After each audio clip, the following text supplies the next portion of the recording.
Hello guys, welcome back to Profit Quest. My name is Adarsh Kannappan and today we will be starting Unit 2, Employment and Income. So, why is employment really important? Well, as you might have already rationalized, employment is one of the most important and easy ways to generate a flow of income. So, employment allows us to get a stable source of income. And as a result of our stable source of income, we can increase the quality of our life. So basically, now that you have a flow of cash coming in, you have the option to better your surroundings and overall increase the quality of your life.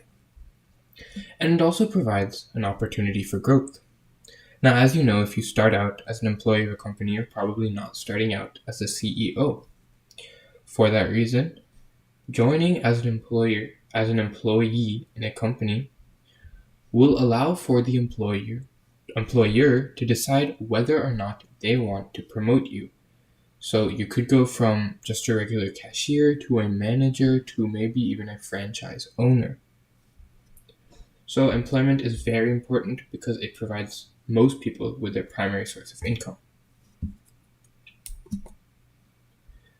Now, for employment, a lot of jobs or job offerings require college credits or a college degree. However, there are some drawbacks to going to college. Now, before we get into why or why not someone should go to college, I just want to say that college is a completely personal decision. Don't let this video affect whether or not you go to college.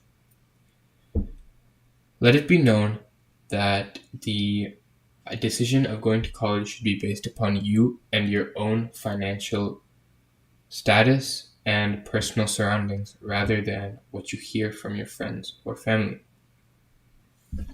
So, some of the pros of going to college: it allows for people to start earning money.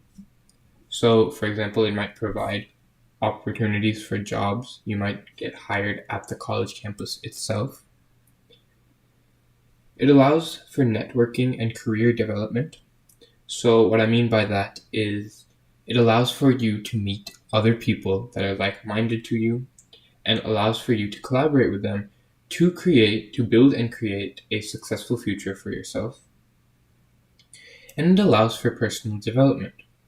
So it allows for you to understand what makes you tick and what doesn't, what helps you gain productivity and what doesn't, and overall, how your personal life can be attributed to your work life and how that can earn you more money. Additionally, colleges provide you with a 4-year college degree, or if you go higher, then maybe a master's degree or a doctorate. So going to college will secure someone a degree if they graduate, and as a result, they will be open to more job offerings. However, there are some cons of going to college. College may create a sort of stress and work-life imbalance in someone's life.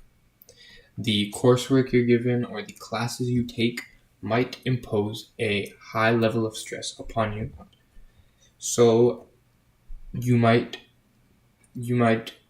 college might not be a great place for someone that could find themselves cracking under a ton of stress.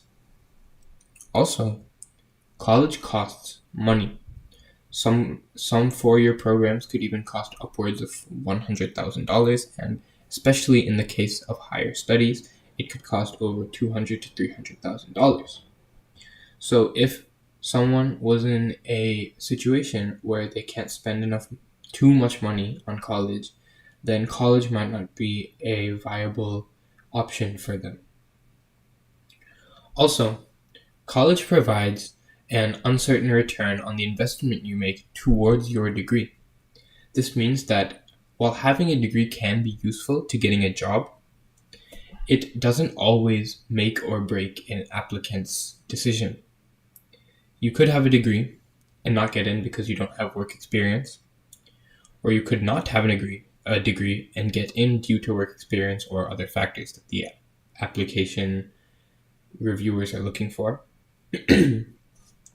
But ultimately, getting a college degree is not everything. It can be useful, but even if you get one, it might not help you in the future. So, how would someone choose a career?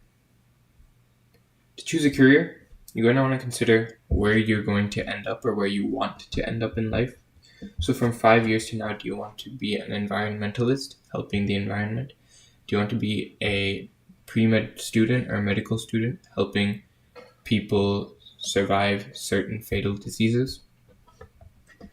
You're also going to want to consider how much income you need. So someone working as a cashier might need less income than someone attempting to aim to be a doctor or attempting to aim to be a IT specialist at a younger age. The amount of income should be a core deciding factor in deciding where you want to end up in life. It also shouldn't just be about the money, but something you enjoy doing.